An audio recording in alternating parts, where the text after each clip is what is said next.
देखो हम लोग क्या पढ़ेंगे, electric charge and electric field के बारे में रिवीजन है ये। Electric charge and electric field का हम पहले पढ़ा चुके हैं। इलेक्ट्रिक चार्ज में सबसे पहली चीज क्या है कि हम लोग पढ़ रहे हैं स्टैटिक इलेक्ट्रिक चार्ज के बारे में। स्टैटिक इलेक्ट्रिक चार्ज का मतलब वो चार्ज जो रुका हुआ है, ठीक। अब इलेक्ट्रिक चार्ज बनता कैसे, पहले हम लोग ये समझते। इलेक्ट्रिक चार्ज बनने का सिर्फ एक कारण होता है, किसी बॉडी में इलेक्ट्रॉन उसकी नॉर्मल स्टेज से ज्यादा चले जाए या नॉर्मल स्टेज से कम कर दिए, मतलब फ्री इलेक्ट्रॉन्स की बात कर रहे हैं, ठीक। अगर हमारे पास ये कंडक्टर है, सेमी कंडक्टर है और इसमें से हम x इलेक्ट्रॉन अलग कर रहे हैं, तो इसमें x इलेक्ट्रॉन के चार्ज के बराबर पॉजिटिव चार्ज डेवलप हो जाएगा। अगर इसमें से x इलेक्ट्रॉन निकल जाते हैं तो इस पे चार्ज कितना डेवलप हो जाएगा, x इंटू इलेक्ट्रॉनिक चार्ज के बराबर।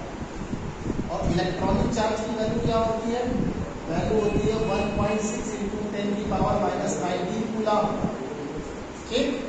अब मतलब ये बॉडी कैसी बन जाएगी, पॉजिटिव चार्ज, और वो पॉजिटिव चार्ज कितना होगा, xe के बराबर।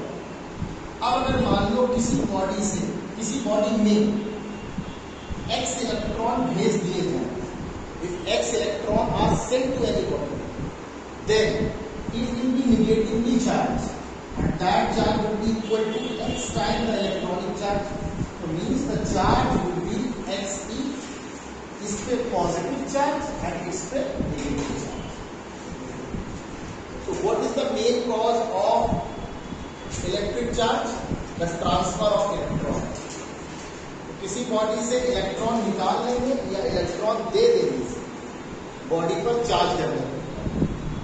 दुनिया में कोई भी चार्ज हो, दुनिया में कोई भी चार्ज हो, वो integral multiple of electronic charge के बराबर होता है। अब ये integral multiple of electronic charge मतलब x की वैल्यू होगी 1 2 3 4 डॉट डॉट डॉट डॉट होगा, फ्रैक्शनल वैल्यू नहीं हो सकती। क्योंकि देखो सबसे छोटा चार्ज किसका है, चार्ज ऑफ एन इलेक्ट्रॉन, ठीक। अब अगर मान लो हम कहें किसी कंडक्टर से 2.5 इलेक्ट्रॉन हमने निकाल लिए, किसी कंडक्टर से 2.5 इलेक्ट्रॉन निकाल लिए, क्या ये पॉसिबल है? किसी कंडक्टर से 2.5 इलेक्ट्रॉन निकाल सकते हैं? नहीं, ये पॉसिबल है। हम 1 इलेक्ट्रॉन निकाल सकते हैं, 2 इलेक्ट्रॉन निकाल सकते हैं, 3 इलेक्ट्रॉन निकाल सकते हैं, मगर फ्रैक्शनल वैल्यू ऑफ इलेक्ट्रॉन नहीं निकाल। इसी लॉ को हम कहते हैं quantization law of electric charge. इस पे सबसे ज्यादा इंपॉर्टेंट चीज यही है इस चैप्टर में, क्वांटाइजेशन लॉ है।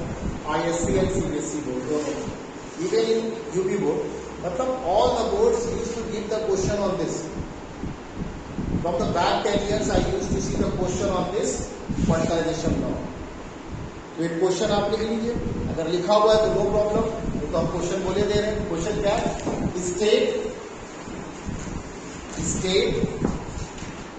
The quantization law of electric charge. State the quantization law of electric charge.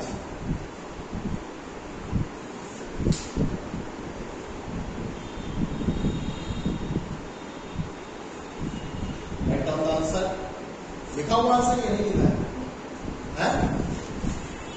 चलो बोल दो, charge can not be divided infinitively. Charge can not be divided इनफिनिटिवली।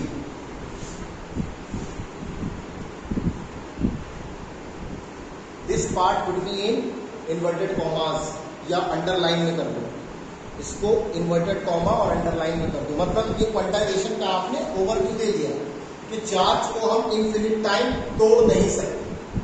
Infinite time नहीं तोड़ सकते तो मतलब एक सर्टेन मिनिमम वैल्यू होगी जिसके बाद चार्ज का टूटना बंद हो जाता है। वो सर्टेन मिनिमम वैल्यू क्या है, the charge of an electron. मतलब किसी चार्ज को अगर हम ब्रेक करते जाए, ब्रेक करते जाए, ब्रेक करते जाए, एक मिनिमम चार्ज पर जाकर टूटना बंद हो गया, ये क्वांटाइजेशन हुआ। तो हमने क्या लिखवाया, charge can not be divided infinitively. आगे लिखो, all the charge are the integral multiple of, all the charge are the integral multiple of the charge of an electron. The charge of an electron. अब जब भी आपसे question पूछा जाए state quantization law, ध्यान रखिएगा क्वांटाइजेशन लॉ का statement लिखने के बाद फॉर्मूला जरूर मेंशन। दुनिया का कोई चार्ज हो, वो चार्ज को हमने कह दिया Q, तो Q इज इक्वल टू क्या होगा, N times E। What is N? N इज द इंटीग्रल नंबर। अब आप चाहो तो यहाँ लिख दो N is equal to integral number, या लिख दो 1, 2, 3, डॉट। तो ये स्टेटमेंट के साथ ये पार्ट मेंशन करना बहुत जरूरी है। आपको लगता है कि आपने सिर्फ स्टेटमेंट दे दिया, आप सही हो सकता है स्टेटमेंट से आप कीवर्ड गलत लिख जाओ, या हो सकता है आपसे कोई चीज स्टेटमेंट में मिस हो जाए, तो आपको बोर्ड इस बात के नंबर दे देता है कि आपको इसका फिजिकल फॉर्म पता है। Many time we have encountered such type of answer in which the definition of the answer of the question is not perfect up to the mark, but we use to give the marks on this with this, because you have to define what is N. N is the integral number. N is integral. E is electronic charge. Got? Clear? Clear? Now the next topic. Coulomb's law.